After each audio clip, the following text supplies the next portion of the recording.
2025 was a pretty weird year to be a photographer. It feels like so much surrounding photography is becoming more and more about content, and this has watered down what was once a revered and respected industry. AI-generated imagery and addiction-based algorithms make sharing your work feel like a chore, and this has led to feelings of anxiety or lack around our own photography. So it's pretty easy to get yourself in a negative mindset when it comes to even seeing a point to being a photographer going into 2026, either as a hobbyist or professional. Well, if you're starting to feel this way, I'm glad you clicked on this video. I'm here to help reset this emerging narrative and give you 10 reasons why photography is more meaningful, important, and relevant in 2026 and beyond than ever. Some of these might surprise you, so let's just get straight into it and inject some positivity into this hobby that we love so much.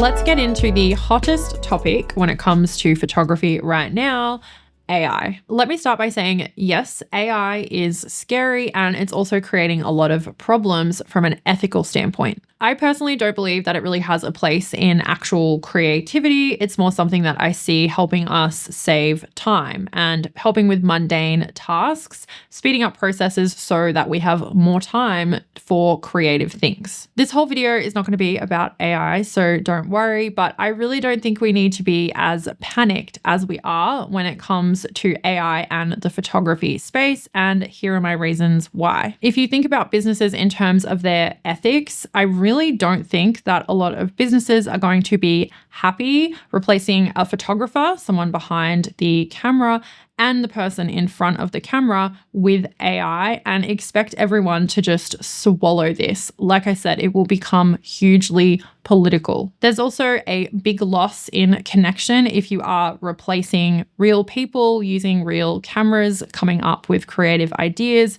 the person who is in the campaign. We've got to take all of these things into account here and the nuances of creating those things. It's not going to have the same impact, especially for a lot of brands, if those things are replaced by AI. In my opinion, this will be the new cancelable offense if we find out that, Prada or Fender guitars has used AI to generate the image and the person in the photo or the video is AI. I really don't think that this will be very popular. Yes, some people won't care and there'll be portions of society that are okay with this maybe, but generally speaking, I think there will still be so many people who are drawn to real people doing and creating real things. And for all of you photographers out there who are selling prints of your work and you are thinking about this more from an artistic point of view and how AI will impact you, say with something like print sales, I think that we need to think about this from the point of view of the person who is buying the print.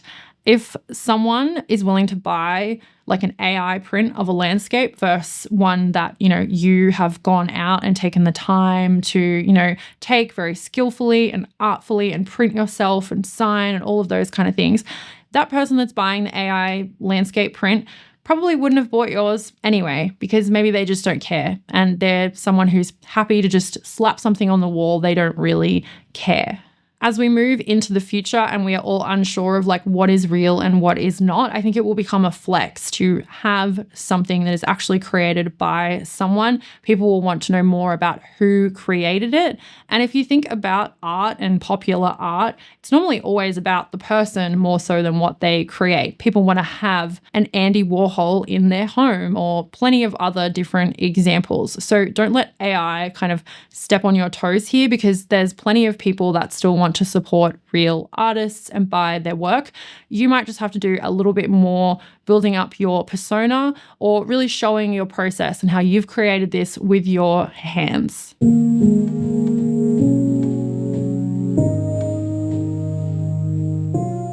Continuing on from the AI slop conversation that we just had, we also have the shitification of kind of everything. This is another sore point for creatives, especially for photographers, as we have seen algorithms and social media destroy attention spans and morph everything into this negative and mediocre version of our world. A lot of people genuinely think that this is the end, and I get it. Sometimes I feel like that, but when I zoom out and think about it, I really see a revolt on the horizon. Yes, of course, just as some people are happy to scroll an AI feed, some people are going to keep throwing more trash on the shitification pile, but where they zig, others will zag. And this creates a lot of opportunity. In life in general and in creativity, we see things swing one way too far and then they kind of come back the other way. Just the same as we've seen vinyl record sales skyrocket and a general growth in physical media, we will see a skew towards slower paced content,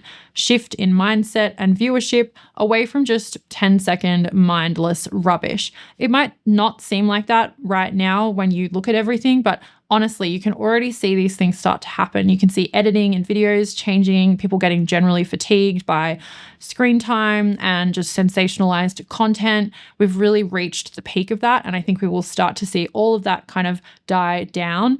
And then from a photography perspective, I think that there will be a growing interest in using cameras. I think the younger generation will think that that is just the coolest thing ever to grab an actual camera and take a photo because they're so used to it being really instant on a phone. We've seen this through the resurgence in film and just young people really embracing these tangible actions. So the more we can do to fly the photographer flag and not be negative, the better it will be to nurture those younger people who are going to continue that on.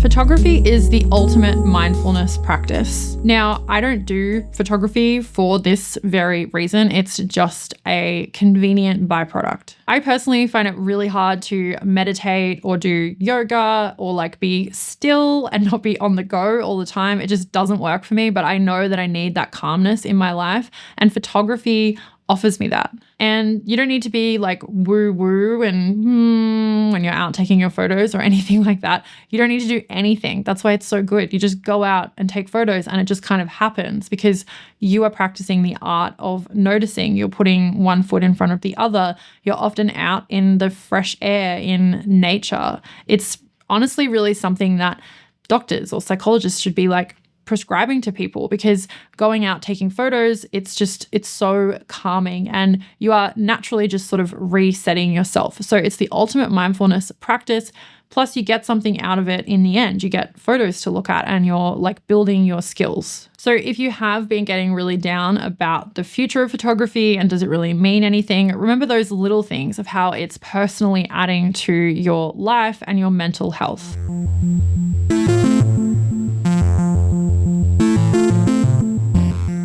This is a Nikon D610. It's a full frame 24 megapixel DSLR that anyone who knows what they are doing could use professionally still to this day. And you can easily buy one today for $300 USD, if not cheaper. I'll be dropping a dedicated video on this camera because I just got it a few weeks ago and I am using it, putting it through its paces. But the reason that I am highlighting it here in this video is to accentuate my point that photography has never been cheaper and more accessible. Right now is literally the perfect time to get into photography, especially when it comes to digital photography. To put things into perspective for you, this camera was originally around $2,000 USD to buy new. That's a lot of money, and you can get this for $300 USD, and it is so capable. This isn't the only example either. There are so many of these kind of options to be had if you are wanting to get into photography. While objectively the tech in something like this isn't going to be on par with a new camera, but really, most of us don't need that. There's certain working professionals that do, but I would argue that something like this is a lot more enjoyable, especially in the results for someone like me or you who's having fun shooting personally. There's a lot more soul and character from these types of cameras. Something like this Nikon D610 isn't even really that old.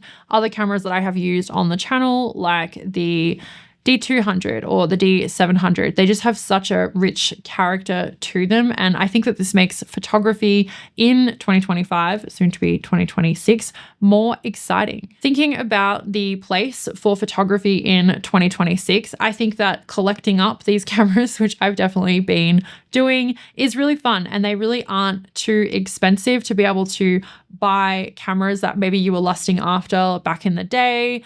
Go through all of them, try them all out. You can sell them back on. It's a really fun hobby and way to access photography in a new/old way. It seems like it's all doom and gloom in 2026 when we talk about AI and algorithms and all that kind of stuff. But I really think this is like the golden age when it comes to what kind of gear you can get your hands on for the price. And I think that we should be grateful for that and embrace it.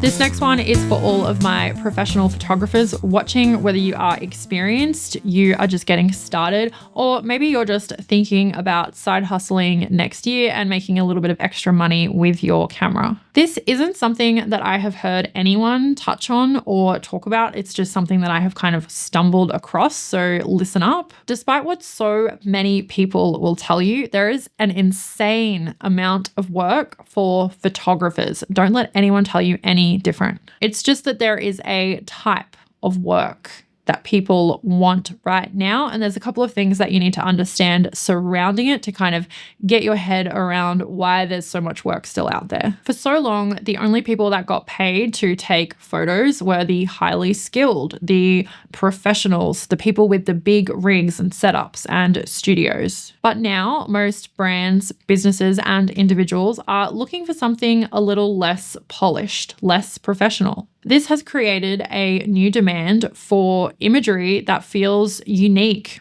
different, creative. Let me break it down for you. We have the hyper polished professional imagery that's perfectly lit and executed. In my opinion, this is something that AI can definitely replicate very easily.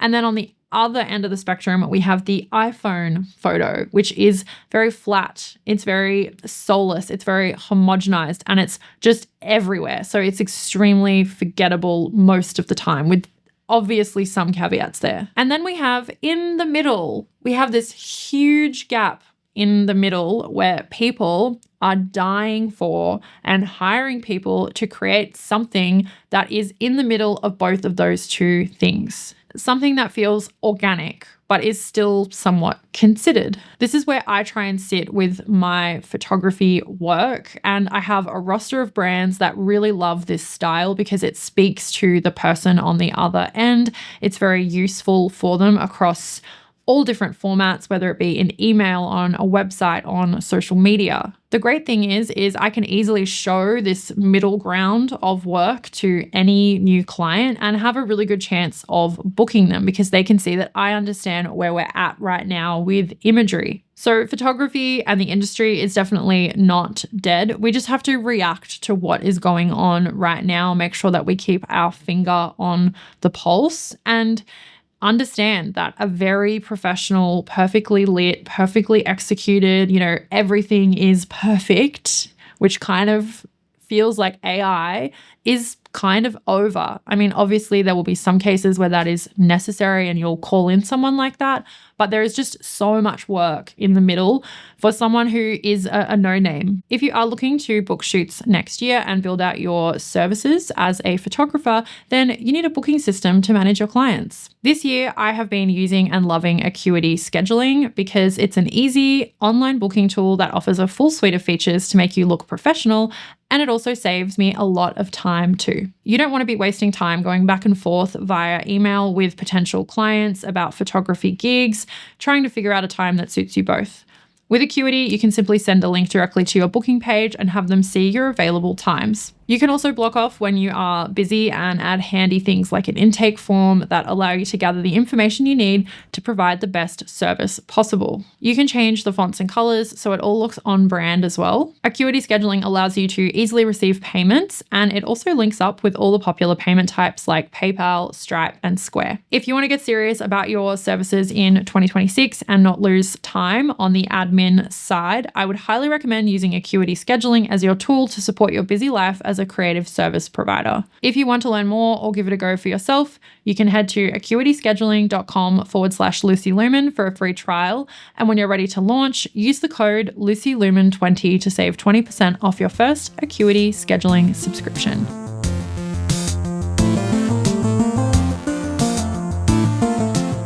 This is something that not a lot of people talk about because as photographers, we can get very caught up in our gear and the technical aspects and forget that photography serves a really great purpose. If you're watching this video, then you are probably your family's photographer. You are probably the person that is taking photos at every event and birthday. You're probably the person that's not in the photos, who's busy taking photos of everyone else. It's important to remember that when we get down on photography, it's those people that really appreciate the fact that you are a photographer and you have a camera and you're taking time to document these everyday moments. I know at family events, my husband is always there with his camera. He's documenting what's going on, and everybody really appreciates getting really nice photos after the event. And then they pop up a year later and we get to go back and look at them. If you're feeling very lifeless in your photography and you're thinking, what's the point? Or I'm only getting like 2 likes on social media, try and think about your family because they don't care about how many likes you get on social media.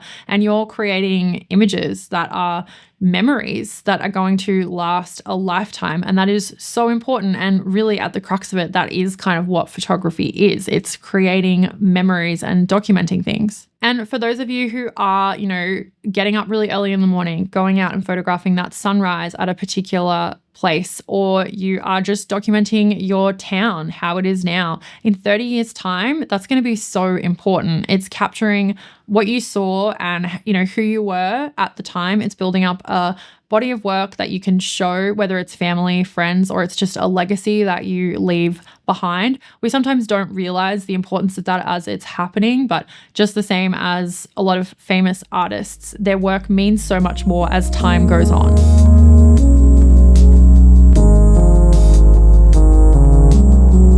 I don't know about you, but I would have a lot less conversation with people all over the world if I wasn't a photographer. I've said this before on the channel that a lot of photographers are introverts and struggle to socialize, but I think when it comes to talking about cameras and our love of photography, we can all kind of come out of our shell a little bit. And this is a very important part of life and connection. And I think creativity offers a lot of connection. So don't underestimate the power of photography in your everyday life or in your social life.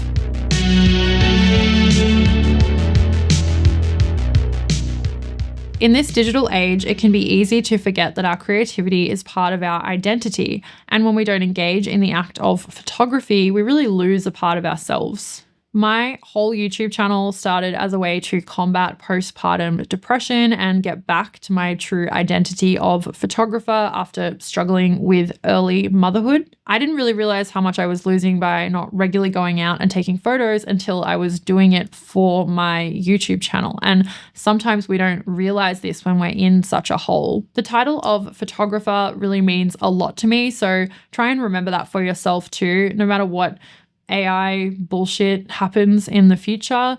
If you have a camera, you are a photographer.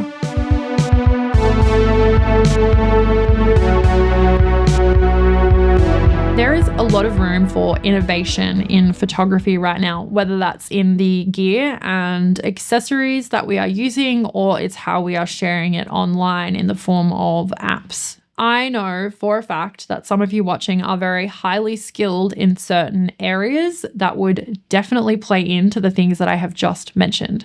We know that the best products are designed by those that actually use them and know what people want and need, so don't underestimate your skill set and what's available to you right now to bring in new and exciting products or apps for photographers. This might seem like something that you just aren't able to do, but if you think about companies like Cameradactyl, Long Weekend, the Glass app for photo sharing, Gary from Mint Camera, who did the new Rolly, companies like Camera Rescue or the photo sharing platform PicDrop, these are all created by photographers, people like you who've been a photographer, you've seen a gap in the market, you have a certain skill set, or you want to try and get something off the ground and you either raise the funds for it or you do it as a passion project. Maybe it grows. It doesn't always have to be a financial gain for everything, but I just know that in the nearly 46,000 of you that are subscribed to this channel,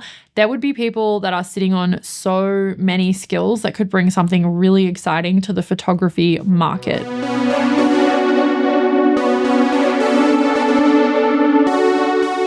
I don't see a future that isn't image obsessed based on how we have always been and how we are now. We are visual people who want to see beautiful, funny, grand, impactful imagery and motion, and that is a huge part of our society and what makes us human. I just really don't see this going anywhere, even if there are like literal robots walking among us. People will always be driven to document and make memories as well. So I truly believe that the photo will never die. We've told stories since the dawn of time. So even if you were just snapping photos of your everyday life, that is telling the story of you. And that is so important. I would love to know your thoughts on all of these points. We have covered a lot of ground in this video today and brought up an array of different topics about what the future of photography holds. So let me know below what you think. What are some of your predictions? Give this video a thumbs up if you liked it. Thank you so much for all of your support over the year, guys. It's been so amazing to be able to share more videos with you this year. So I will, oh my God. Thank you so much for another year of support. I really appreciate everybody who watches the videos and comments. Thank you so much. I would not be here without you guys.